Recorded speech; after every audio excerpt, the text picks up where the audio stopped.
Welcome student. In previous lecture we have already completed the disorders of circulatory system. Now today we will start with the next point, that is electrocardiogram. So first of all, what is meant by electrocardiogram and what is meant by electrocardiograph? So first of all, electrocardiogram means it is a graphical record of electric variation. That electric variation is produced on the surface of our body, and that is produced by the heart during single heartbeat or a cardiac cycle. लक्षात येते का पहा? आज आपल्याला कशाला सुरुवात करायची आहे तर इलेक्ट्रोकार्डिओग्राम शिकायचं आहे. ECG असं आपण त्याला म्हणतो. मग इलेक्ट्रोकार्डिओग्राम म्हणजे मी डेफिनेशन सांगितली, तर ही डेफिनेशन काय आहे पहा. ग्राफिकल रेकॉर्ड ऑफ, हे काय आहे ग्राफिकल रेकॉर्ड. कशाचं ग्राफिकल रेकॉर्ड आहे तर electric variation produced by the heart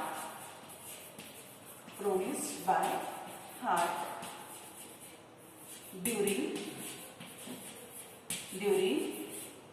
single heartbeat. लक्षात येईल का? ज्या वेळेला सिंगल हार्टबीट आपला चालू असतो, म्हणजे एक कॉन्ट्रॅक्शन आणि एक रिलॅक्सेशन, म्हणजेच त्याला आपण ड्युरिंग सिंगल कार्डियक सायकल पण म्हणू शकतो. तर ज्या वेळेला तुमचा हार्टबीट किंवा एक हार्टबीट चालू असतं, एक कार्डियक सायकल चालू असते, त्यावेळेला तुमच्या हार्टनी प्रोड्यूस केलेलं जे काही इलेक्ट्रिक व्हेरिएशन असतं, हे आपण ग्राफच्या फॉर्ममध्ये एका मशीनच्या सहाय्याने रेकॉर्ड करू शकतो. मग हे जे ग्राफच्या फॉर्ममध्ये तुम्हाला मिळालेलं, तुमच्या हार्टनी तयार केलेलं एका हार्टबीटच्या वेळेचं इलेक्ट्रिक व्हेरिएशन आहे. ह्या इलेक्ट्रिक व्हेरिएशनला म्हटलं जातं इलेक्ट्रोकार्डिओग्राम, म्हणजेच ECG. So the definition, graphical record of electric variation that is produced on the surface of the body due to single heartbeat or single cardiac cycle by our heart, that is known as a electrocardiogram. Now that electrocardiogram is in the form of printout or screen display. कशाच्या form मध्ये असतं? It is present in the form of printout or screen display. Screen display वरती तरी तुम्हाला ते मिळतं किंवा ते प्रिंट आउटच्या फॉर्म मध्ये तुम्हाला मिळतं. हे झालं ECG बद्दल. आता हा ECG कसा काढतात तर there is an instrument and that instrument or a machine which record our ECG, that machine is known as a electrocardiograph. लक्षात ठेवा शब्द इलेक्ट्रोकार्डिओग्राफ.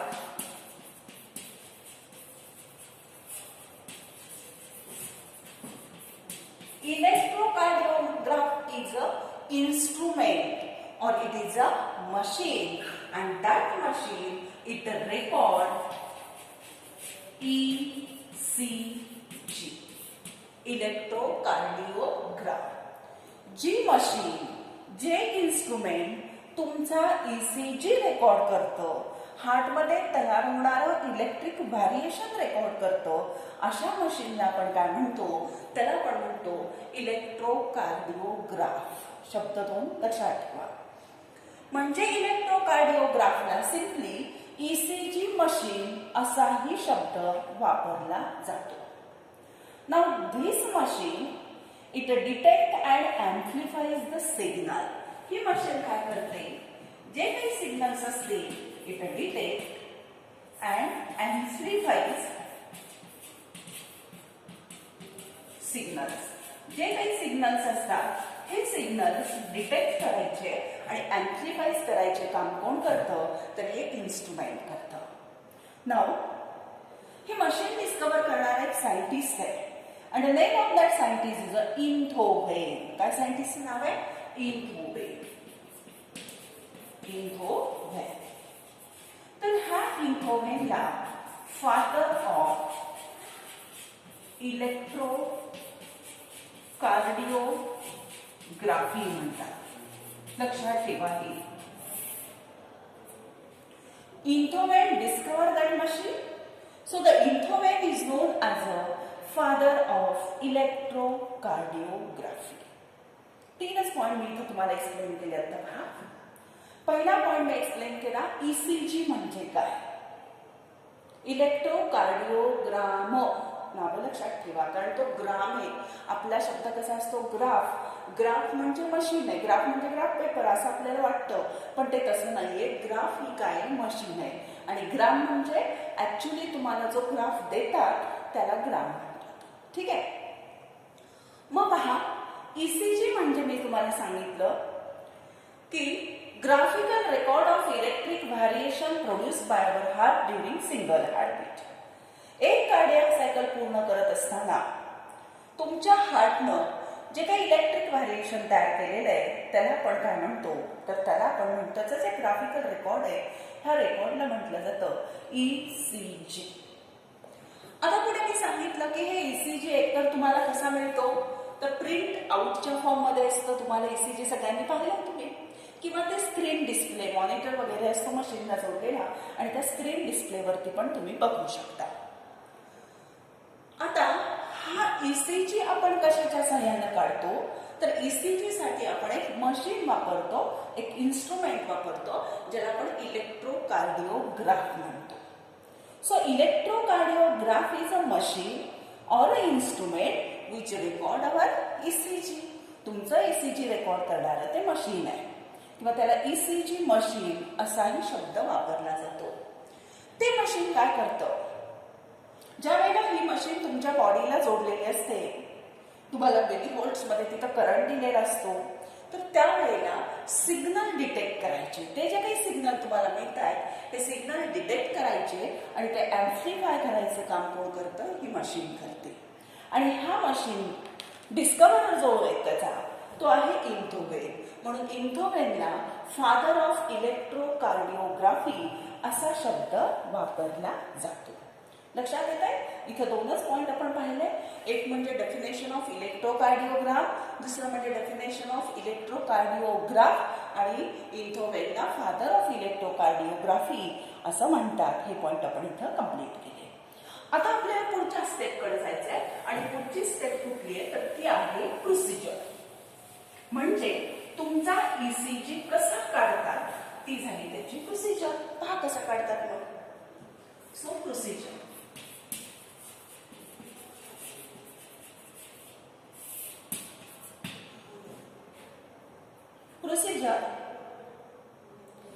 in that procedure the machine, that is the electrocardiograph, it is joined with the person's body by the various electrodes. That machine joined with the person's body or the patient body by the electrodes. So various electrodes are used for recording the signals. Signals record करण्यासाठी हे electrodes वापरले जातात. मग पहिल्या procedure मध्ये तुम्ही काय सांगता, इलेक्ट्रोड्स आर यूज्ड.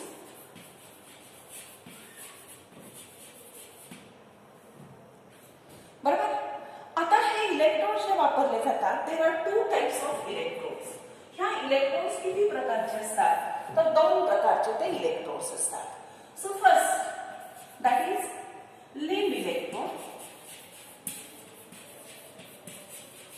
आणि सेकंड असतात that is known as a chest electrodes. So there are two types of electrodes. First is a limb electrode and second is known as a chest electrodes. So limb electrodes are 4 in number. Limb electrodes are 4 in number and they are jointed to. They are jointed to our limbs and 2 are jointed to the legs. पहा, दोन प्रकारचे electrodes आहेत, एक limb electrode आणि chest electrode. Limb electrode किती असतात? 4 पैकी 2 electrode तुमच्या लिम्बला इथं रिस्टला जॉईन करतात आणि 2 इलेक्ट्रोड जे असतात तर ते 2 इलेक्ट्रोड तुमचे जे 2 पाय आहेत ह्याच्यामध्ये घोटा जो आहे अँकल, ह्या अँकलला जोडले जातात. ठीक आहे. ऍक्च्युली खरं कसं असतं, मशीन ज्या वेळेला तुम्ही ईसीजी काढायला जाता तिथं तुम्ही पाहाल की लिम्ब इलेक्ट्रोड खरं तर तिथं 3च वापरतात, एकच पायाला वापरतात, लेफ्ट लेगला. पण आपल्या पुस्तकानुसार आपण शिकू की आपल्या पुस्तकामध्ये लिम्ब इलेक्ट्रोड 4 दिलेत, 2 तुमच्या लिम्बला, अप्पर लिम्बला इथं रिस्टला जोडतात आणि 2 तुमच्या पायांना अँकल रिजनमध्ये जोडतात. ठीक. आता चेस्ट इलेक्ट्रोड किती असतात? Chest electrode are 6 in number.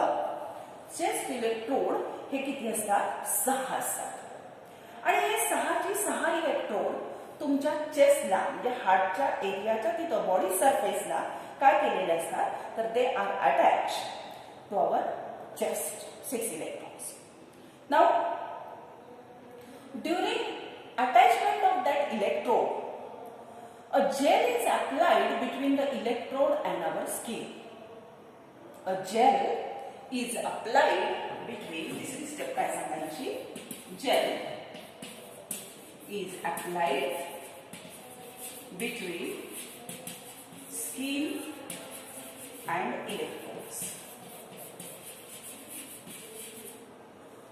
To give air free passage.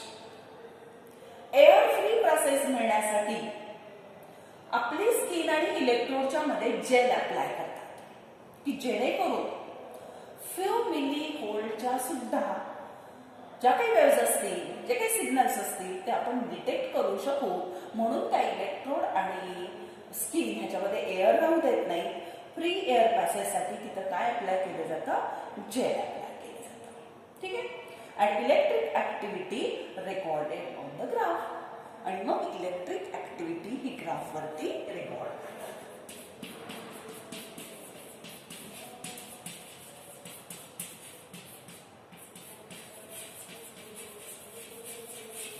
On graph.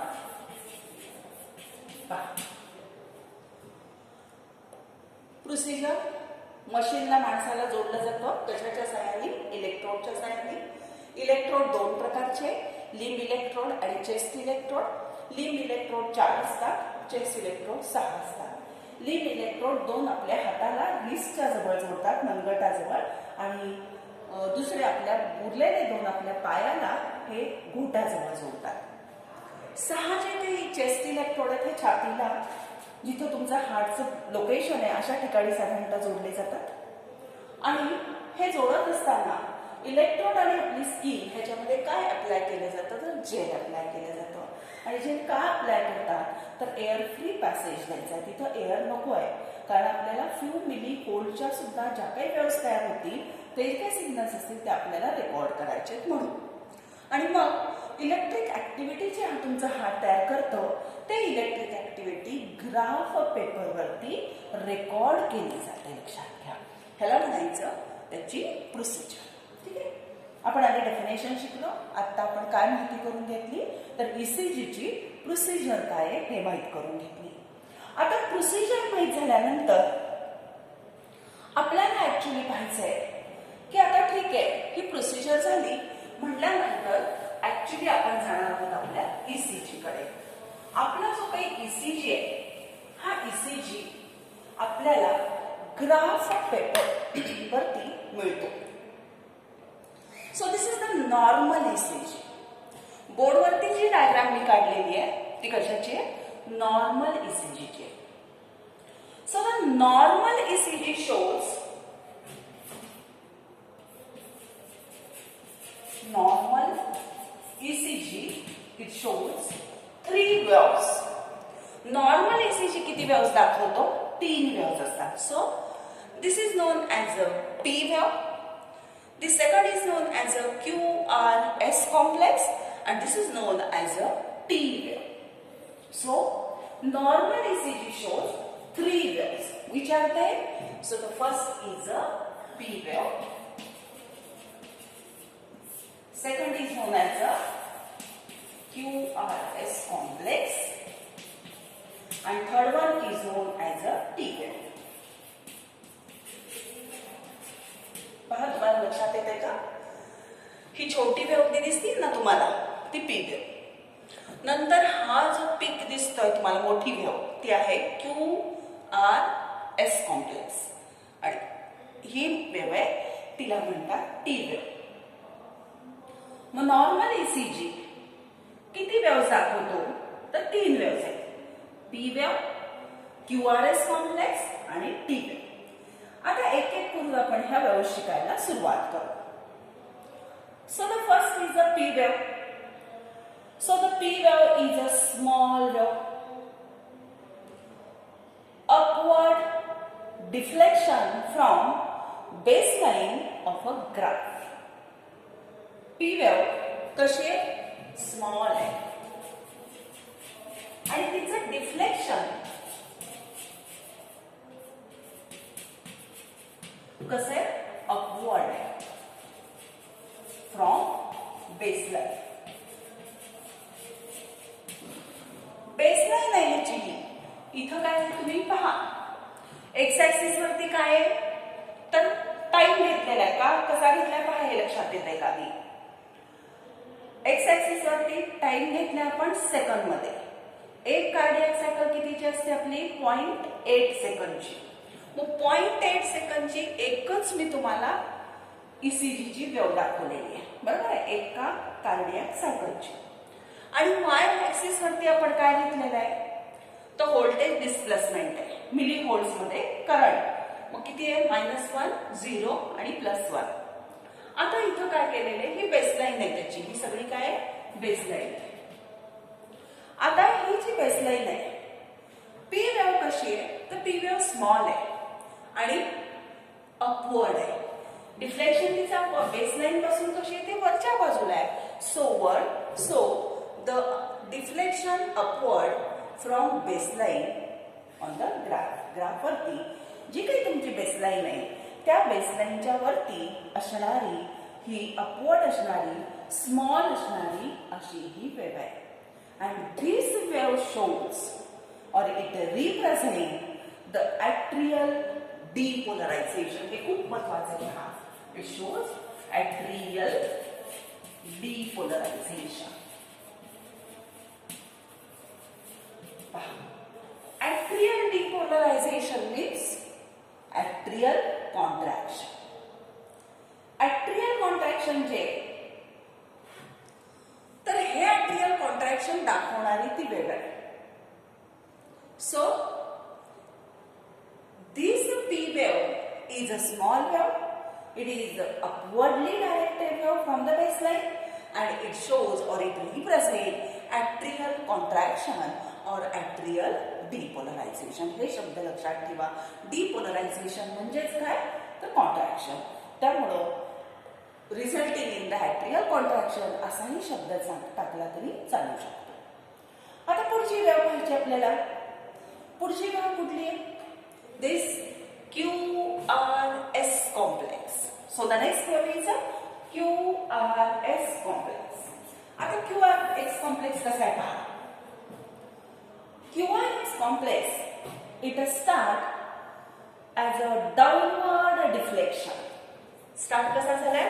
बेसलाइनच्या खालच्या बाजूला आहे. So it start as a downward deflection, then upward large triangular deflection or wave, and again there is a downward deflection. It start as a downward deflection. कसं म्हणता येईल तुम्हाला? It start as a, first of all, downward deflection. पहिल्यांदा तुम्हाला downward deflection दिसतंय, बेसलाइनच्या खालच्या बाजूला तो आलाय क्यू. देन अपवर्ड, पुन्हा ही मोठी upward large triangular wave upward असणारी लार्ज ट्रायंग्युलर वेव्ह and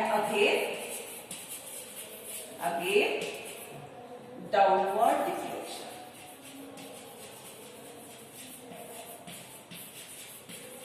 लक्षात येतं का? पहा, क्यूआरएस कॉम्प्लेक्स कसा सुरू होतो तर पहिल्यांदा इथं डाऊनवर्ड डिफ्लेक्शन आहे, पुन्हा अपवर्ड वेव्ह आहे, लार्ज वेव्ह आहे, ट्रायंग्युलर वेव्ह आहे, and again there is a downward deflection. Means here Q and S, they are the downward deflection. So Q and S waves, they are present below the baseline. त्या कशा present आहे? बेसलाईनच्या खालच्या बाजूला present आहे. म्हणून Q आणि S वेव्हला negative wave असाही शब्द वापरला जातो. लक्षात ठेवा, Q आणि S ला नेगेटिव्ह वेव्स असाही शब्द वापरला जातो. नेगेटिव्ह त्याला का म्हणतात? कारण Q आणि S हे बेसलाईनच्या कशा आहेत? खालच्या बाजूला आहेत, हे विसरायचं नाही. आणि it shows that the wave of contraction it travel from atria, that is the SA node, to AV node, to bundle of Higgs and Purkinje's fiber. हे काय तुम्हाला इंडिकेट करतं की वेव्ह ऑफ कॉन्ट्रॅक्शन ही SA नोड पासून AV नोडला गेली, AV node पासून बंडल ऑफ हिग्सला गेली, बंडल ऑफ हिग्स पासून पर्किंजेस फायबरला गेली, आणि पर्किंजे फायबर कुठे प्रेझेंट आहे? व्हेंट्रिकल मध्ये, and it represent the ventricular depolarization. ही काय रिप्रेझेंट करते? Ventricular depolarisation. व्हेंट्रिक्युलर डिपोलरायझेशन म्हणजे काय? Contraction of ventricle. लक्षात येत आहे? मग ही झाला QRS complex. Downward deflection, then upward large triangular wave, and then again downward deflection.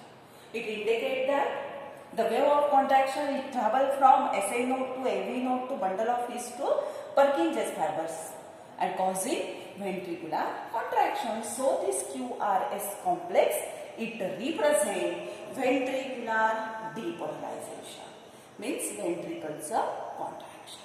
ठीक आहे? हे झालं कशाबद्दल? व्हेंट्रिक्युलर QRS कॉम्प्लेक्स बद्दल. आता शेवटची वेव्ह कुठली एक्सप्लेन करायची राहिली? ही. So the next wave is a T wave. Third one is a T wave. कशी आहे पहा T wave? So T wave is a small, wide or it is broad. लहानच आहे, upwardly directed आहे. T wave is upwardly directed. It is a small, but it is a broad or wide. So it is a small, white, means broad and upward. कसे? upward आहे, and it represent ventricular repolarization. ही काय represent करते? ventricular repolarization. लक्षात ठेवायचं. पहा, T wave ही small आहे, wide आहे, upwardly directed आहे, बेसलाईनच्या वरती आहे, आणि ही काय सांगते तर व्हेंट्रिकल काय झाले? रिपोलराइज झाले, म्हणजे रिलॅक्स. पहा, ह्याच्यावरती क्वेश्चन असाच असतो, नोट तरी विचारतात किंवा ह्या वेव्ह MCQ मध्ये विचारल्या जातात. जसं मी आता सांगितलं की पी वेव्ह काय रिप्रेझेंट करते तर पी वेव्ह ॲट्रियल डिपोलरायझेशन रिप्रेझेंट करते. QRS कॉम्प्लेक्स काय रिप्रेझेंट करतो तर तो व्हेंट्रिक्युलर डिपोलरायझेशन रिप्रेझेंट करतो. आणि टी वेव्ह काय रिप्रेझेंट करते तर टी वेव्ह रिप्रेझेंट करते व्हेंट्रिक्युलर रिपोलरायझेशन. म्हणजे ॲट्रियाचं कॉन्ट्रॅक्शन हे दाखवतंय, व्हेंट्रिकलचं कॉन्ट्रॅक्शन ही वेव्ह दाखवते, आणि व्हेंट्रिकलचं रिलॅक्सेशन कोण दाखवतंय तर टी वेव्ह दाखवते. लक्षात येतं? That is about the normal ECG. ह्याला म्हणतात नॉर्मल ECG. ठीक आहे? आता नॉर्मल ECG आपल्याला एक्सप्लेन करून संपला. नॉर्मल ECG झाल्यानंतर आता आपल्याला हे पाहायचंय की ह्या ECGचे किंवा आणखी एक दोन गोष्टी मी इथं थोडंसं तुम्हाला सांगते काय त्या. तुमच्या डायग्राममध्ये हे दिलेलं आहे की इथं PR इंटरव्हल दिलाय. PR इंटरव्हल म्हणजे कुठला? हे P आणि डायरेक्ट हा R, हा जो इंटरव्हल आहे तो किती वेळाचा असतो म्हणून दिलाय, तर तो 0.16 सेकंदचा म्हणून दिलाय. आणि इथं P वेव्हच्या वरती पहा ॲट्रिया लिहिलंय आणि R पासून T पर्यंत इथं सगळं व्हेंट्रिकल लिहिलंय. का तुमच्या आता लक्षात आलं असेल की ह्या एवढ्याच एरियापुरती P वेव्ह फक्त ॲट्रियल कॉन्ट्रॅक्शन दाखवते, बाकी QRS कॉम्प्लेक्स ह्या व्हेंट्रिकलचं कॉन्ट्रॅक्शन दाखवत आहे आणि T वेव्ह काय दाखवते, व्हेंट्रिकलचं रिलॅक्सेशन. म्हणून ह्या एवढ्या पोर्शनवरती काय दिलेलं आहे त्यांनी, व्हेंट्रिकल हा शब्द दिलेला आहे. मग ह्याच्यामध्ये एवढंच लक्षात ठेवा की P वेव्ह कशी आहे, अपवर्डली डायरेक्टेड आहे, स्मॉल आहे, बेसलाईनच्या वरती प्रेझेंट आहे, बरोबर आहे, आणि ते ॲट्रियल डिपोलरायझेशन सांगते. QRS कॉम्प्लेक्स कसा आहे, तर Q वेव्ह ही बेसलाईनच्या खाली डिफ्लेक्शन आहे, पुन्हा अपवर्ड गेली आहे, पुन्हा ती मोठी झाली आहे, ट्रँग्युलर झाली आहे, पुन्हा डाऊनवर्ड डिफ्लेक्शन आहे. आणि मग ती काय सांगते, तर SA नोड पासून इम्पल्स ही AV node, bundle of His Purkinje फायबरला मिळाली आणि व्हेंट्रिकलचं काय झालं, डिपोलरायझेशन झालं. आणि मग इथे एक वेगळा पॉईंट मी सांगितला, Q आणि S वेव्ह ह्या बेसलाईनच्या खाली आहेत म्हणून त्याला आपण काय म्हणतो, निगेटिव्ह वेव्ह म्हणतो. हे वाक्य लक्षात ठेवा. त्याच्यानंतर T वेव्ह बद्दल आपण बोललो. T वेव्हला काय सांगितलं, अपवर्ड असणारी, स्मॉल असणारी, ब्रॉड असणारी किंवा वाईड असणारी वेव्ह आहे. आणि ही वेव्ह काय सांगते, तर ही वेव्ह सांगते की व्हेंट्रिकल तुमचे काय झाले, रिलॅक्स झाले, म्हणून तिथं आपण शब्द वापरला व्हेंट्रिक्युलर डिपोलरायझेशन. ठीक आहे, तर हे झालं नॉर्मल ECG. आता ह्या ECGचे युजेस आपल्याला माहीत करून घ्यायचे की ECG कशासाठी वापरतात किंवा डॉक्टर आपल्याला ECG काढा असं काय सांगतात, काय बघत असतील त्याच्यामधून. So the uses of ECG. The next point is uses of ECG. ह्याच्यावरती पण 1-2 मार्काला क्वेश्चन हा विचारला जाऊ शकतो. So next uses. पहिल्या दिवसामध्ये आता माहित झालं ECG म्हणजे काय, कसा असतो, नॉर्मल ECG माहित झाला. आता first, the ECG is use to diagnose the abnormality in the conducting pathway. कशासाठी वापरतात, to diagnose abnormality in conducting pathway. पहा लक्षात येते काय ते कंडक्टिंग पाथवे मध्ये काही ॲबनॉर्मॅलिटी आहे का हे पाहण्यासाठी ECG वापरला जातो. आता तुम्ही म्हणाल कसं काय, तर तुम्हाला हे कळू शकतंय. आता हा नॉर्मल ECG आणि कॉन्ट्रॅक्शन आणि रिलॅक्सेशन का होतं, तर त्याच्यामध्ये कंडक्टिंग सिस्टीम आहे, आपण शिकलोय.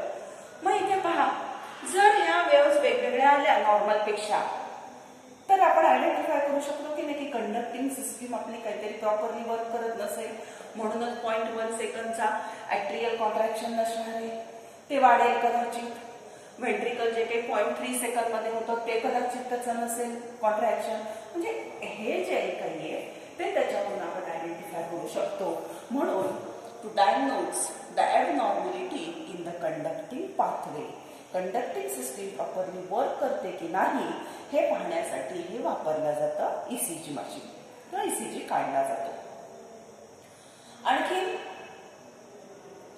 To diagnose the enlargement of the heart chamber, ह्याच्या सहाय्याने आणखी आपण काय आयडेंटिफाय करू शकतो, enlargement of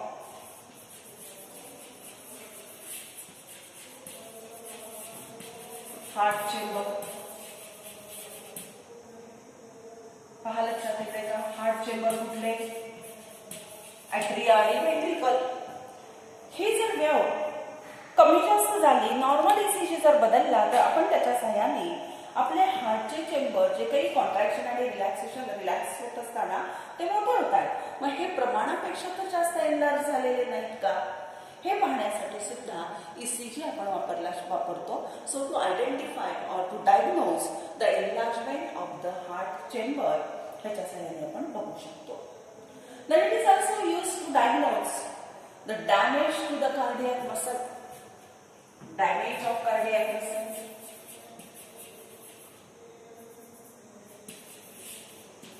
damage to cardiac muscle. आता कार्डियक मसल हे सगळं कॉन्ट्रॅक्शन आणि रिलॅक्सेशन करतात.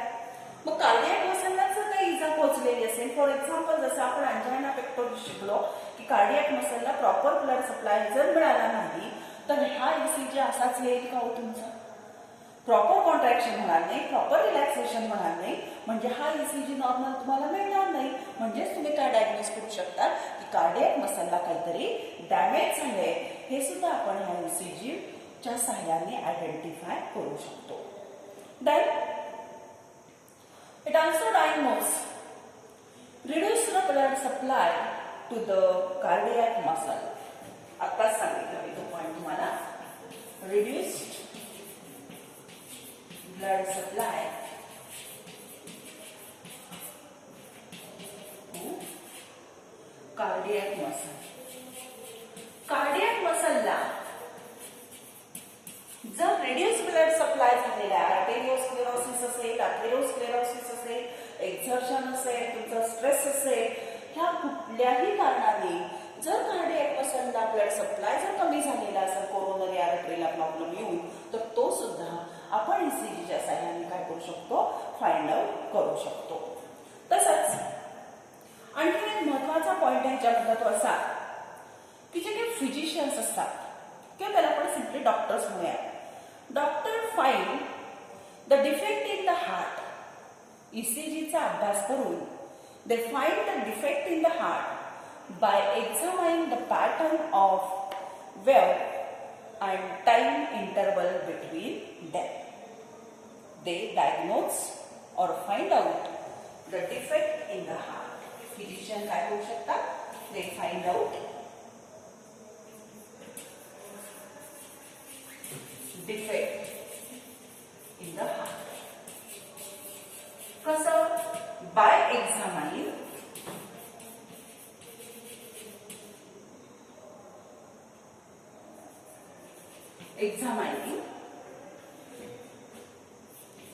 the pattern of wave.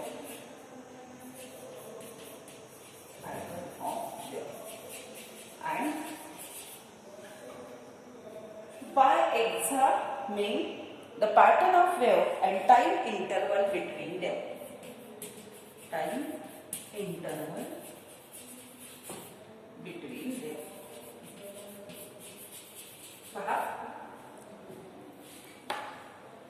Physicians means doctors, they can find out the defect in the heart by observing. म्हटलात तरी तुम्ही जा एक्झामाइन करून किंवा ऑब्झर्विंग मुळे येतात.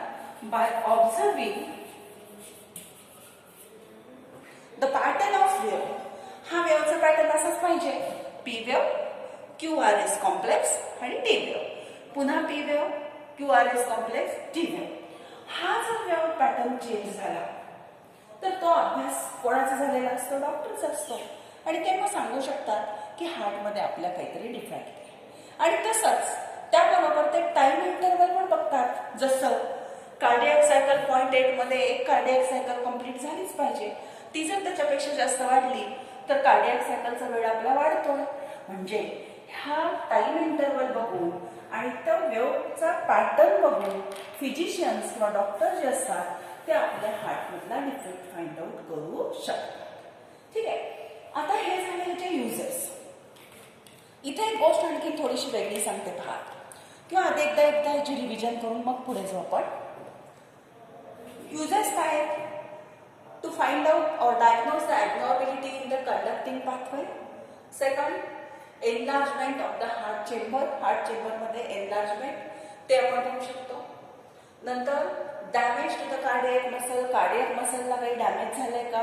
काही जरी याच्यातला प्रॉब्लेम आला तरी तुमचा नॉर्मल ईसीजी येणार नाही. Reduce the blood supply to the cardiac muscle.